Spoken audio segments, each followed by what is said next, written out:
Imagine this.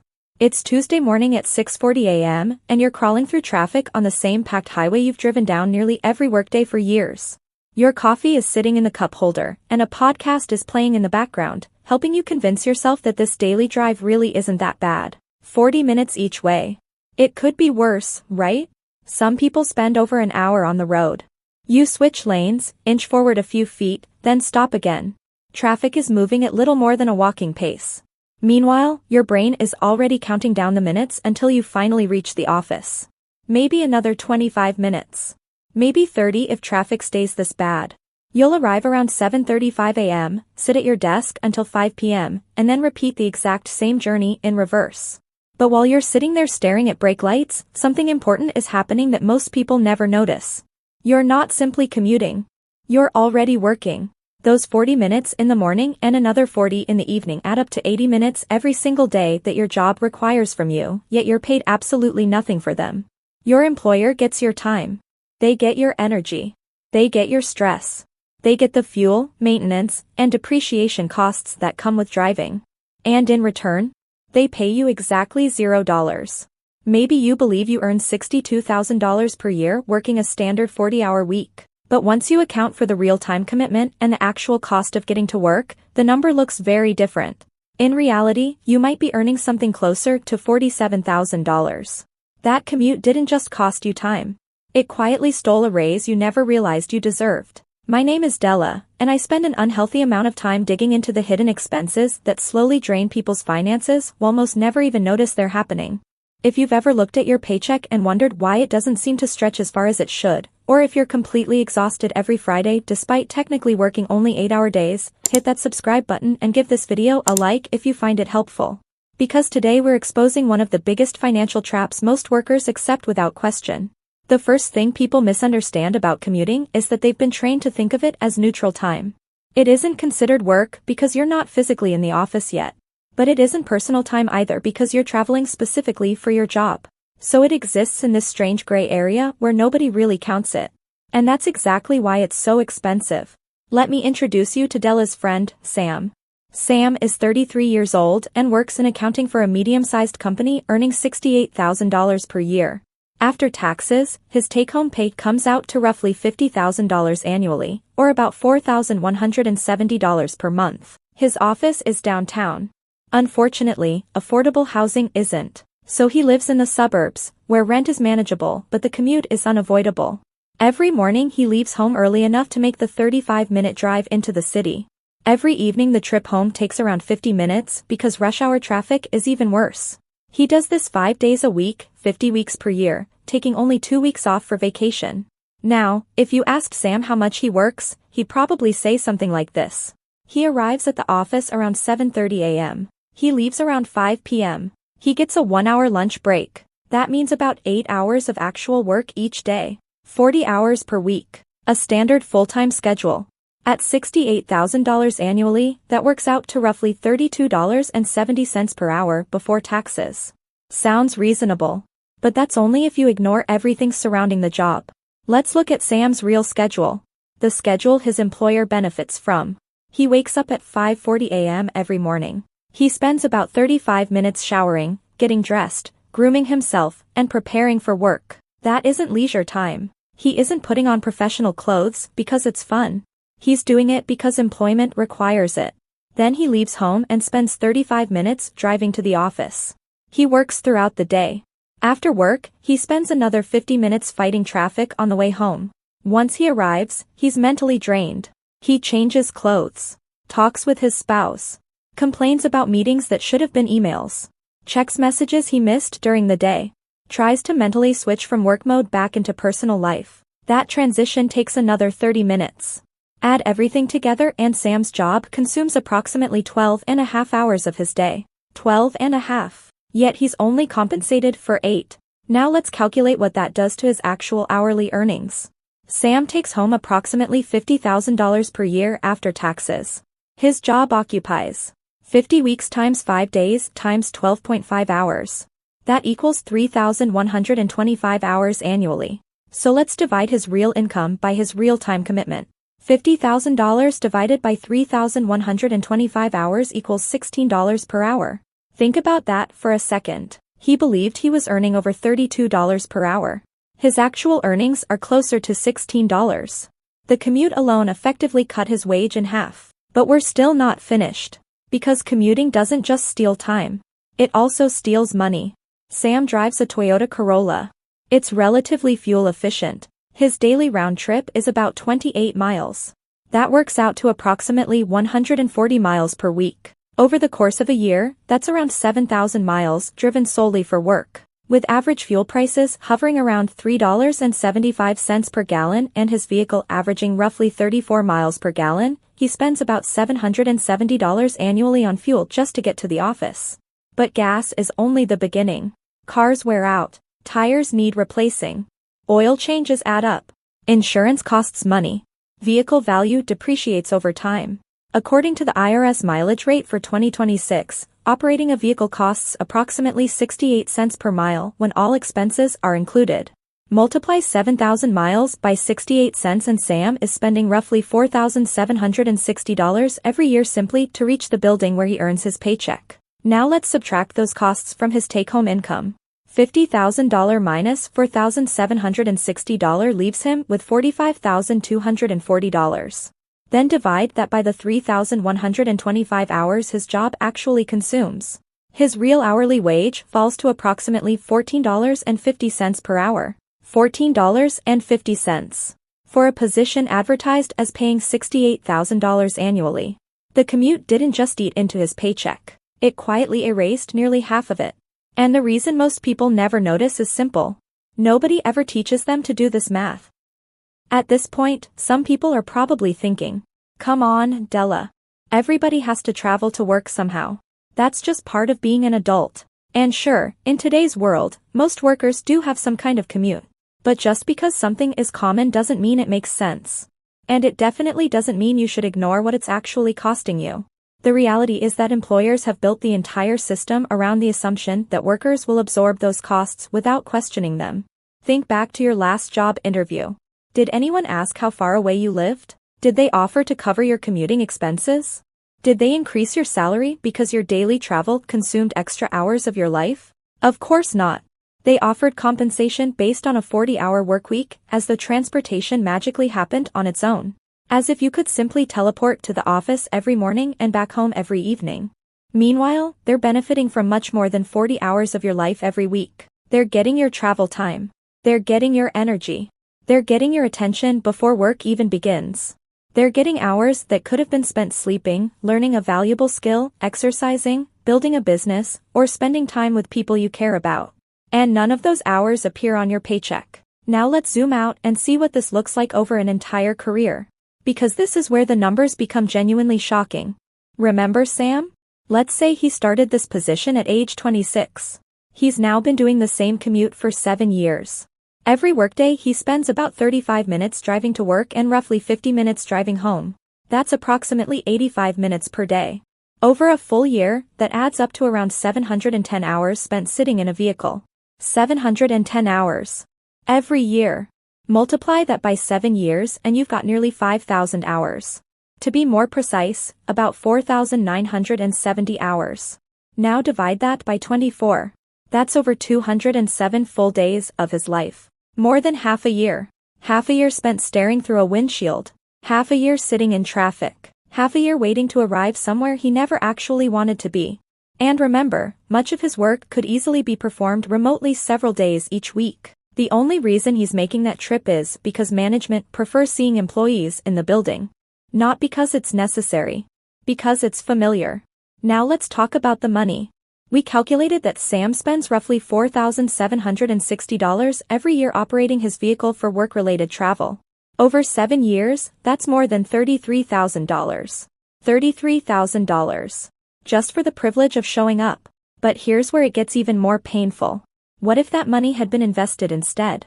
Let's assume a modest average annual return of 8%. Instead of spending that money on commuting, Sam could have invested those dollars year after year. By now, that account would be worth over $42,000. Think about that. $42,000 that could have been compounding and building wealth. Instead, what does he have? A vehicle with thousands of extra miles. More maintenance bills. More wear and tear. and a lingering feeling that no matter how hard he works, his finances never seem to move forward as quickly as they should. This is what I call the commute trap. You're told your salary is one number. You're told your hours are another number. But neither figure tells the whole story. The real numbers reveal something very different. They reveal that you're giving up far more time than you realize. And receiving far less money than you think. Every extra minute. Every extra mile. Every dollar spent getting to work. It all benefits someone else. Now let's move beyond money for a moment. Because the financial cost isn't even the worst part. The hidden lifestyle cost is often much bigger. Think about Sam's weekday schedule. He leaves home around 6:25 a.m. He gets back around 5:50 p.m. That's more than 11 hours of every weekday consumed by employment. 11 hours. Gone. By the time he's home, eaten dinner, handled basic chores, and prepared for tomorrow, how much time is actually left? Maybe 4 hours. Maybe less. 4 hours to relax. 4 hours to spend with family. 4 hours to exercise. 4 hours to pursue hobbies. 4 hours to enjoy life. Then it's bedtime. And the cycle starts again. Monday. Tuesday. Wednesday. Thursday. Friday. Repeat. Week after week. Month after month. Year after year. Now think about the weekends. Most people imagine weekends as freedom. But are they really? After 5 straight days of early alarms, long drives, workplace stress, meetings, deadlines, interruptions, and endless responsibilities, most workers spend Saturday recovering. Not thriving. Recovering.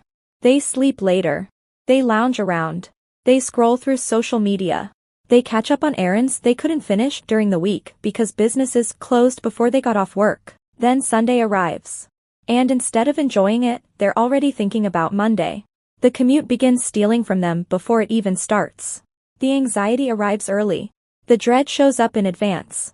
And suddenly half of Sunday disappears mentally preparing for a workweek that hasn't even started yet. When you look at the entire picture, what exactly is the commute costing? It's costing energy. It's costing relationships. It's costing hobbies. It's costing opportunities. It's costing experiences you'll never get back. Because those unpaid hours aren't being spent doing something meaningful. You're not learning a language. You're not starting a side business. You're not creating memories with family. You're not pursuing goals. You're sitting inside a metal box surrounded by traffic, watching the clock move painfully slowly. And that's time you'll never recover. Not tomorrow. Not next year. Not after retirement. Once it's gone forever. And that's why the true cost of commuting has very little to do with gasoline. Gas is actually the smallest expense. The real cost is the life you're trading away without realizing how valuable it truly is. There's another cost hiding inside the commute that rarely gets discussed.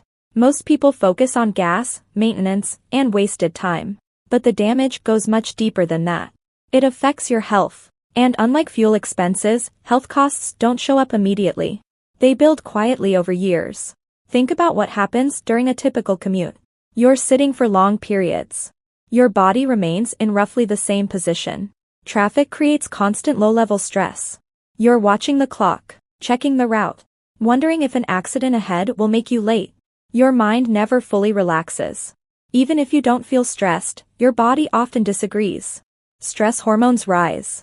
Blood pressure increases. Your muscles stay tense. Then you arrive at work already mentally drained before your actual job has even started. Research has repeatedly linked longer commutes with higher stress levels, lower life satisfaction, and poorer overall well-being. When you repeat that pattern 5 days a week for years, the impact compounds.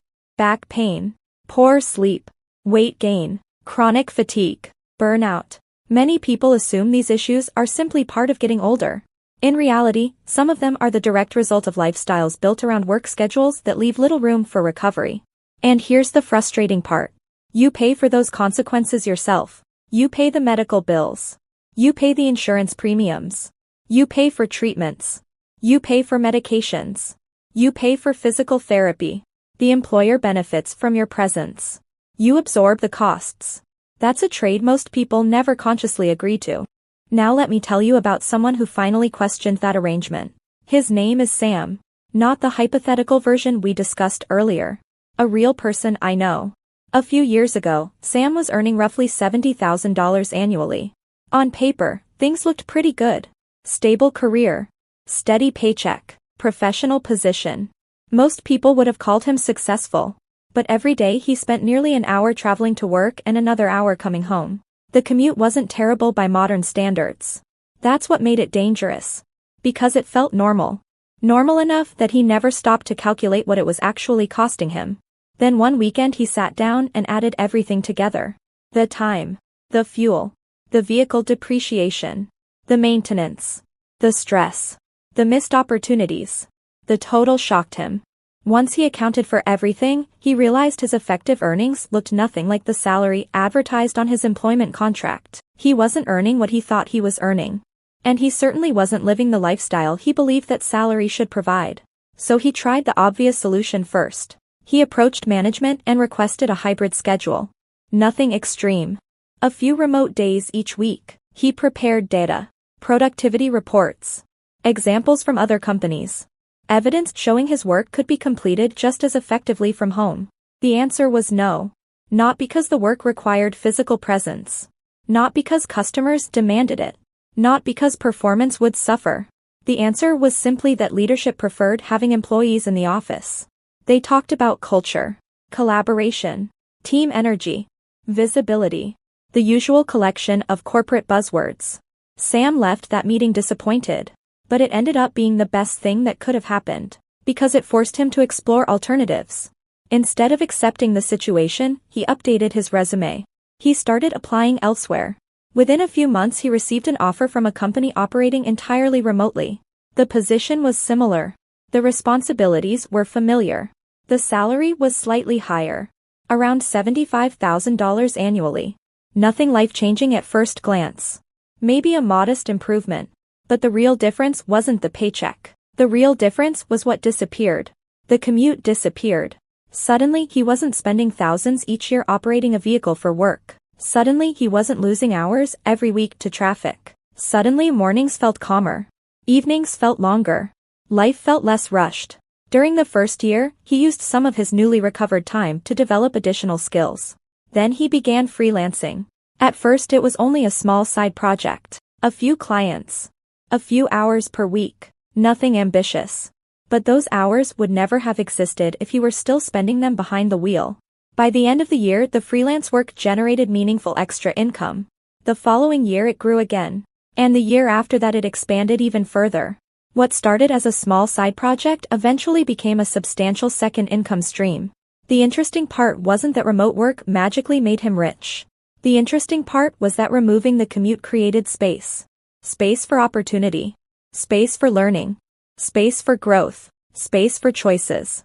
That's what commuting quietly steals from people. Not just money. Potential. Think about it. Imagine somebody gives you an extra 10 hours every week. What would you do with them? Would you exercise more? Learn a skill? Build a business? Spend more time with family? Read books? Sleep longer? Most people instantly know how they'd use those hours. Because they're already wishing they had them.